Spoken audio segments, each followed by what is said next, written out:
자, 샤우팅할 말씀은 11절입니다. 누가복음 16장 11절 말씀. 자, 우리 힘차게 샤우팅합니다. 시작. 그들은 예수께서 살아나셨다는 것과 마리아에게 보이셨다는 것을 듣고도 믿지 아니하니라. 그들은 예수께서 살아나셨다는 것과 마리아에게 보이셨다는 것을 듣고도 믿지 아니하니라.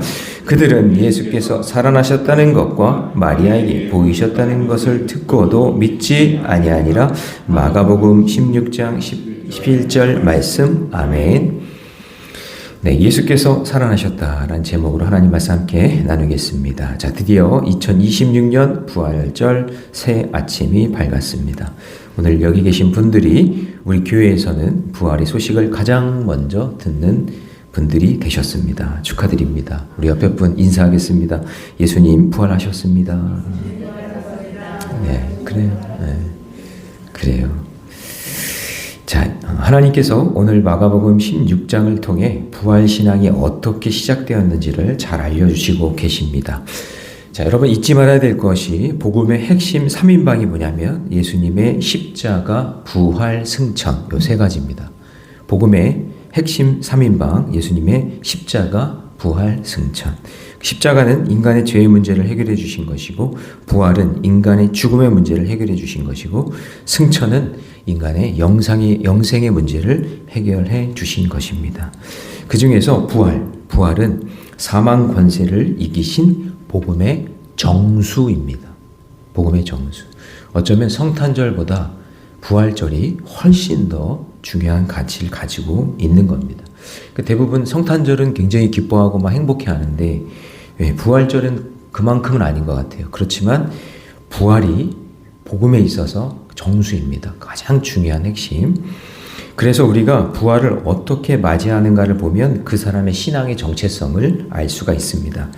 우리가 살아가는 일주일 속에서도 여러분 잘 보시면 십자가와 부활이 담겨 있는데 월요일부터 토요일까지 고난이 있습니다. 십자가의 고난입니다. 그렇지만 우리는 이렇게 오늘 주일 예배를 드리면서 부활의 영광을 경험하는 것입니다. 그래서 일주일 안에도 고난이 있고 부활이 있고 십자가가 있고 부활이 있다라는 것이죠. 그러므로 우리는 매 주일 예배마다 부활을 경험해야 합니다. 부활절만 경험하는 것이 아니라 매 주일마다 부활을 경험하는 저와 여러분 되시기를 주님의 이름으로 축복합니다. 자, 그러면 오늘 본문에서 부활신앙을 경험하는 사건이 나오는데 이 부활신앙이 경험의 사건이 참 의미가 있습니다. 그리고 저는 묵상하면서 참 하나님도 재밌으시다 이런 생각이 좀 들었거든요. 그 의미가 무엇인지를 한번 생각해 보길 원하는데 첫 번째는 뭐냐면 미련하고 무모한 발걸음에서부터 부활신앙이 시작됩니다. 다시요. 미련하고 무모한 발걸음에서부터. 자, 지금 함께 살펴보고 있는 마가복음 16장은요. 예수님이 십자가에서 달려 죽으시고 3일 만에 부활하신 내용을 이제 우리에게 소개하고 있는데 그게 엄청나게 화려하지가 않습니다. 대단한 사건이 아니에요. 자, 예수님의 부활을 증거할 사람이 필요하겠죠. 왜냐하면 예수님이 부활하셨다는 것을 알리려면 그 부활했다라는 것을 증거해 줄 사람이 필요하잖아요. 그러니까 그 사람들을 지금 부르시는 건데 그런데 그 부활의 증거를 증거할 사람을 부르실 때 뭐 신학을 공부한 사람을 부르신 게 아니에요. 그리고 뭐 부활을 증거하기 위해 훈련받은 사람을 부르신 게 아니라 예수님의 죽으신 그 몸에 향품 처리를 하려고 갔던 그러니까 부활을 믿었던 것도 아니에요. 예수님 시신에 향품 처리하려고 갔던 여인들을 처음에 사용하신다는 거죠. 그래서 여러분 1절을 한번 보세요. 세 여자가 등장합니다. 안식일이 지남에 누구예요? 막달라 마리아. 막달라 마리아는 7 귀신 들린 여자였잖아요. 근데 예수님이 그 생명을 살려주셨잖아요. 그 다음에 이 막달라 마리아가 제일 먼저 나온 거예요. 예수의 어머니도 아니에요. 막달라 마리아. 그 다음에 야고보의 어머니 마리아. 이게 누구냐면 야고보 중에 야고보가 둘 있잖아요. 제자 중에. 근데 작은 야고보예요. 작은 야고보. 그 다음에 또 살로메가 나오죠. 이 살로메는 세베대의 아들 야고보, 큰 야고보. 야고보와 요한 두 아들이 있었는데 그 치맛바람이 조금 셌던 어머니 있죠. 그 어머니가 살로메예요. 그러니까 보세요. 막달라 마리아, 그 다음에 그러니까 아들 작은 야고보의 마리아의 어머니, 그 다음에 마리아, 그 다음에 살로메. 이 세 여자가 예수님이 묻힌 무덤에 찾아간 거예요. 부활을 확인하려고 간 게 아니에요. 예수님 시신 처리하려고 간 거예요. 자, 그런데 이 세 명의 여인들이 예수님의 시신을 바를 향품을 준비해서 이른 새벽부터 무덤에 찾아갔대요. 2절 같이 있습니다. 시작. 안식 후 첫날 매우 일찍이 해 돋을 때 그 무덤으로 가며. 그러니까 제자들과 무리 군중은 다 도망갔어요. 이 여인들은 예수님을 아끼고 사랑했고 많은 애정을 가지고 있어서 그래도 급하게 시신을 처리하느라 향품 처리를 못했는데 그거 해야겠다라고 하고 가는 거예요. 그런데 여러분 한번 생각을 한번 해보세요. 이 부분에서 제가 이제 재밌다는 생각이 들었던 거예요. 뭐냐면 일단 이 무덤은요 로마 병사들이 지키고 있었어요. 네. 이게 엄청난 죄인으로 해가지고 유대인들의 모함을 받아 그냥 죄 누명을 써서 이렇게 됐기 때문에 로마 병사들이 지금 그 앞에 지키고 있단 말이에요. 그 다음에 또 한 가지는 일단 아침이기 때문에 사람들을 쳐다보고 있었을 테고, 그 다음에 죽은 시신을 처리해야 되잖아요. 그렇죠? 죽은 시신을 처리하는 게 이게 쉬운 일이 아니잖아요. 그리고 무덤에 돌이 있는데 그 돌도 옮겨야 되고 인봉 처리돼가지고 그 인봉을 뜯어내면 다시 해야 되니까 이거는 사실은 향품 처리하러 간다고 했어도 불가능한 일이에요. 네, 무모한 짓이에요. 있을 수 없는 일이에요. 그런데 이 여인들이 말도 한번 보세요. 얼마나 미련하고 무모한지. 3절 같이 있습니다. 시작. 서로 말하되 누가 우리를 위하여 무덤 문으로서 돌을 굴려 죽여. 그러니까 무덤 문에 돌이 막혀 있는 거를 어떻게 처리할지도 모르는 거예요. 그런 생각도 없이 그냥 무모하게 간 거예요. 예. 여러분들은 별로 재미가 없으신가 봐요. 저는 이게 너무 재밌던데. 아니 누가 이거를 해줄 사람이 없는 거예요. 근데 그냥 간 거예요. 말도 안 되는 짓을 지금 하고 있는 거예요. 그리고 가족묘형식에서 이 무덤은요, 향신료, 부장품 이거 훔쳐가는 건 사람들도 있고 들짐승에 의해서 시신이 훼손될 수 있기 때문에 제가 직접 들어가 봤거든요. 깊이 들어가요. 여러분 거의 등산하다시피 들어갔다 올라갔다 그렇게 나오는 거예요. 무덤이 아주 깊어요. 그러니까 여인들이 이게 쉬운 일이 아니고요. 게다가 큰 돌로 입구를 막아놨잖아요. 게다가 노마 병정도 지키고 있고 인봉도 되어 있기 때문에 이거 인봉 뜯고 다시 하고 하는 거 이거 쉬운 일 아니거든요. 허가를 받아야 되는 거니까. 그런데 이 큰 돌을 여인들이 옮기기에는 불가능이기 때문에 제가 볼 때는 진짜 미련하고 진짜 무모한 짓을 하고 있는 거죠. 하지만 하나님은 보세요. 이제 여기서부터 은혜가 되는 거죠. 세 여인이 무모하리만큼 미련한 발걸음을 보시고 부활하신 예수님의 첫 번째 증인으로 사용하시는 거예요. 자, 여러분, 우리가 어떻게 보면 저분은 참 이렇게 무모해, 어떻게 보면 저렇게 미련하게 신앙생활 하는지 모르겠어 라고 하는 분들도 있을 거예요. 신앙생활 하려면 나처럼 세련되게 해야지, 나처럼 이렇게 멋지게 해야지, 그렇게 생각하는 분들도 있을 수 있어요. 근데 여러분, 예수님의 첫 번째 부활의 소식을 들은 사람은 무모하고 미련한 이 세 여자였어요. 제가 동방정교회 성지순례 갔다 왔잖아요. 거기 갔는데 진짜 인상 깊었던 것 중에 한 가지가 있어요. 진짜 뭐냐면 거기는 그래도 그 동방정교회는 건물이나 교회에 보호가 잘 돼 있어요. 보호가 잘 돼 있어서 이렇게 볼 수 있는 게 참 많았는데, 그런데 특징 중에 하나가 뭐냐면 높은 산꼭대기 언덕에 지어놔요. 교회를. 그 교회를 그냥 우리 같은 그런 건물이 아니라 옛날에 수백 년 전에 지은 거예요. 수백 년 전에 지었으니까 돌로 지은 거거든요. 언덕 꼭대기에, 산 꼭대기에. 그러니까 물어보니까 이 사람들의 그 의도는 뭐냐면 될 수 있으면 하나님과 가까이 있으려고. 높은 곳에, 하나님과 가까이 하려고 높은 곳에 짓는 거예요. 그런데 그 돌을 성도들이 다 일일이 안고 돌을 다 가지고 올라가서 거기서 교회를 지은 거예요. 여러분 미련하지 않아요? 무모하지 않아요? 아니 하나님 어디나 계시는데 그 꼭대기까지 올라가가지고 돌을 다 짊어지고 가서 거기다 짓냐고요. 그렇잖아요. 근데 여러분 그 무거운 돌을 성도들이 일일이 다 들어서 짓는 그 마음은 하나님과 가장 가까이 거기서 예배하고 싶은 마음 아니겠어요? 근데 정말 무모하고 미련해 보이는데 지금까지 그곳에서 예배를 드려요. 성도들이 대대손손 지나서 지금까지도. 그리고 관광 수입이 짭짤해요.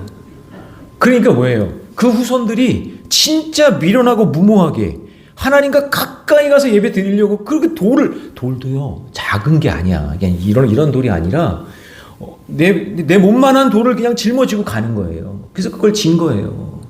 놀랍죠? 근데 저는 사실은 무모하다 이거 미련하다라고 생각했는데 그 선배들의 무모한 미련한 그 신앙이 지금까지 있는 거고 거기서 예배 드리고 관광 수입까지 짭짤한 거예요. 이런 생각을 해봐요. 때로는 여러분 어쩔 때는 진짜 미련하고 무모한 그 신앙을 하나님 사용하세요. 사실 여러분 우리의 신앙은 그런 면이 많이 있지 않아요? 새벽에 나오는 것부터가 새벽에 나간다고 뭐 그렇게 부르짖고 기도한다고 뭐 달라질 게 뭐가 있나? 그렇게 싶은 그런 마음 있잖아요. 나처럼 세련되게 얌전하게 고상하게 신앙생활 해야지 저렇게 부르짖고 저렇게 극성맞게 한다고 뭐 달라져? 그게 아니다 그 얘기예요. 여러분 함부로 평가하지 마세요. 함부로 미련하다 무모하다 그렇게 평가하지 말고 그 사람의 그 믿음의 그릇만큼 그 사람의 정성만큼 하나님께서 복 주시고 그 가운데 예수님의 부활하신 것을 보여주시는 거예요. 믿으십니까? 네. 그래서 적용 질문 드립니다. 오늘 요즘 나에게 있어 무모한 일은 무엇입니까? 그 무모한 일을 무슨 이유로 계속하고 있습니까? 여러분 정말 예수님 사랑하는 그런 마음이었다면 그 믿음을 통해서 놀라운 역사를 이루어 주실 줄 믿습니다. 자, 두 번째는요. 부활신앙을 경험하려면 사랑해야 보이고 사랑해야 움직이게 된다는 거죠.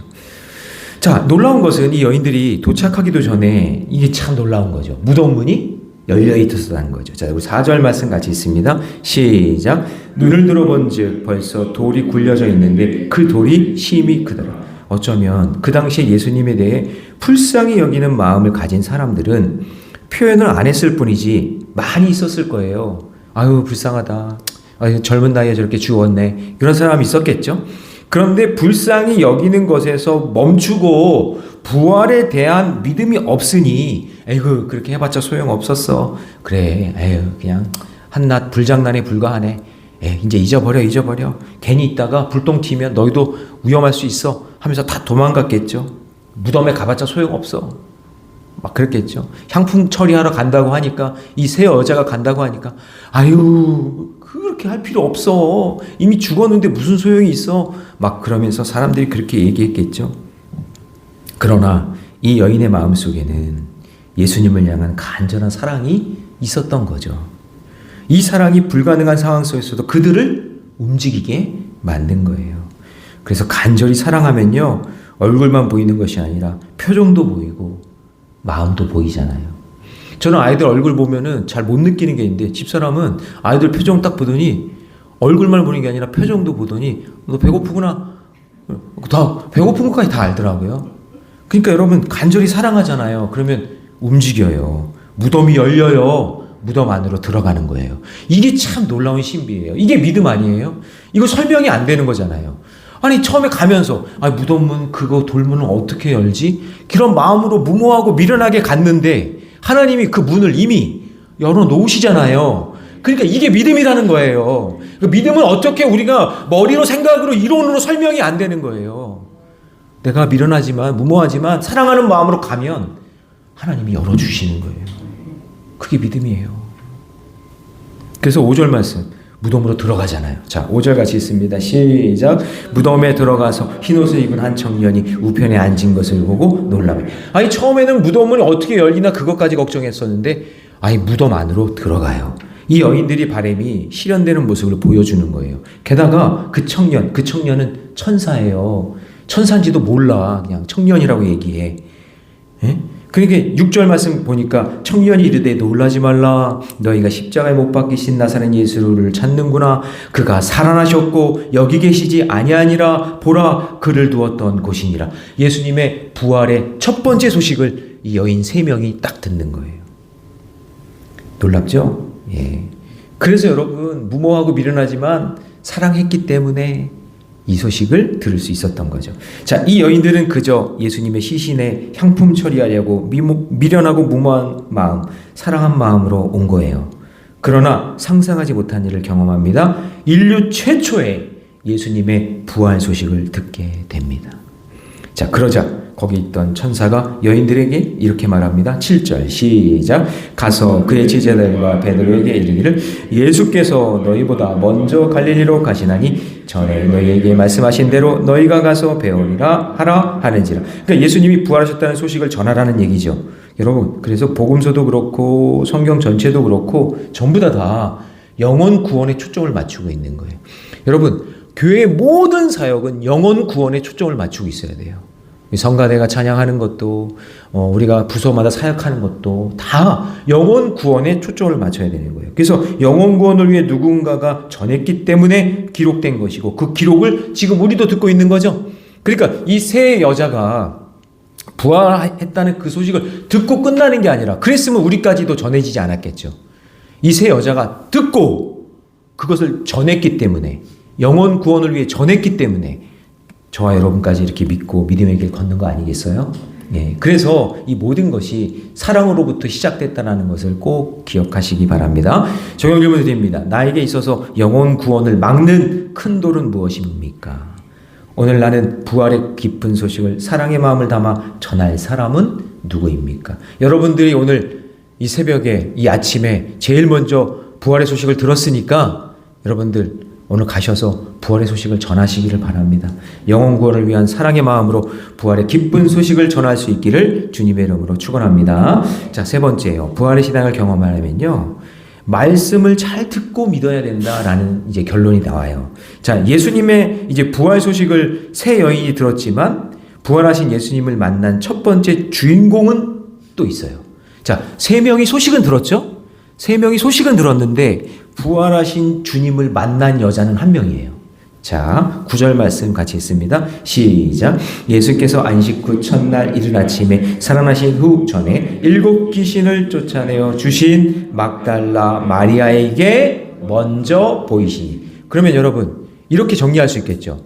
부활의 소식을 들은 첫 번째 3명의 여자는 아까 얘기했던 그 막달라 마리아, 큰 야고보 어머니, 작은 야고보 어머니, 그죠? 그렇지만 예수님, 부활하신 예수님을 본 여자, 부활하신 예수님을 본 여자는 한 명이에요. 누구예요? 막달라 마리아. 그럼 우리 막달라 마리아에게 좀 초점을 맞춰야겠죠. 왜 이 여자가 예수님이 부활하실 때 첫 번째로 만났을까? 자, 일단 이 여자는 7개의 귀신이 들렸다가 예수님으로 인해서 치유를 받은 기적의 여자예요. 그러니까 예수님의 은혜를 경험한 거죠. 기적을 경험했어요. 여러분, 7이라는 수는 완전수인데 귀신이 7개 들렸다는 얘기는 완전히 저주받은 인생이라는 뜻이에요. 완전히 저주받은 인생. 근데 그 완전한 저주받은 인생이 예수님을 만나니 180도 변화된 인생이 된 거예요. 그래서 예수님을 부활 소식을 듣는 제일 처음에 낳은 여자가 막달라 마리아라는 이유가 상징적인 의미가 있는데 가장 밑바닥에 있었던 여자, 귀신이 7개나 들렸던 그 여자가 예수님을 만났다. 이것은 그 인생도 예수님 만나서 부활을 경험한 인생이었기 때문에 예수님을 만나는 거예요. 그래서 세 여인 중에 예수님의 치유 능력을 유일하게 직접 경험한 여자. 과거에 그녀의 인생은 잘 모르겠지만 정말 처절하고 황폐했을 것이고 전혀 소망이 없는 인생이었는데 예수님을 만났잖아요. 그러니까 그 인생도 부활한 거잖아요. 부활하신 예수님을 만나고 난 후에 슬퍼하는 사람들에게 영원 구원의 그 생명의 메시지를 전하라는 그 사명까지 받게 되는 거예요. 그래서 10절 말씀 같이 있습니다. 시작. 마리아가 가서 예수와 함께 하던 사람들이 슬퍼하며 울고 있는 중에 이 일을 알리며. 그러니까 이것이 바로 예수님을 만난 자들의 경험하는 부활의 능력이고 복음의 능력이라는 거죠. 그러니까 자기 인생이 예수님 만나서 완전히 바뀐 경험한 구원의 거듭남의 구원이 있었던 이 사람들에게 부활의 영광이 임하는 거죠. 예수님을 경험하는. 여러분 그런 경험 있지 않아요? 예수님 만난 그 첫사랑, 내가 거듭나서 너무나 감격하고 너무나 감사한 그 사랑, 그 사랑이 있는 사람, 그 사람이 예수님을 계속 만날 수 있는 거예요. 그런데 이런 경험이 없잖아요. 머리로 지식으로 믿으려고 그러고 경험으로 믿으려고 그러고 그리고 그냥 책에서 만나려고 그러고 그리고 그냥 가족들이 가니까 나도 그냥 가야지 하면서 신앙생활하는 사람도 있잖아요. 그냥 그런 사람들과는 질적인 차이가 있는 거죠. 왜냐하면 자기 인생에 예수님을 만나서 부활을 경험했으니까 말이죠. 그렇죠? 여러분 오늘도 여러분 부활절로 끝나지 말고 날마다 말씀을 들을 때 그때 그 부활의 감격이 있기를 주님의 이름으로 축복합니다. 자, 그런데 이제 10절 말씀 한번 읽어봐요. 다 같이 시작. 마리아가 가서 예수와 함께 있던 사람들이 슬퍼하며 울고 있는 중에 이 일을 알리매. 복음을 전했어요. 그러니까 복음을 계속해서 전했는데 그런데 그 예수님 만난 복음을 전했어도 믿지 못하거나 들을 기가 없는 사람은 믿지 못해요. 그래서 자 11절 한번 읽어볼까요? 다 같이 11절 시작. 그들은 예수께서 살아나셨다는 것과 마리아에게 보셨다는 것을 듣고도 믿지 아니하니라. 듣고도 믿지 못해요. 듣고도. 예수님 만났는데 그러니까 믿지 못하는 건 여러분 너무 이상하게 생각하지 마세요. 부활을 경험하지 못한 사람들이 어떻게 알겠어요? 모른단 말이에요. 자, 그런데 그 중에 엠마오로 가는 두 제자가 있었나 봐요.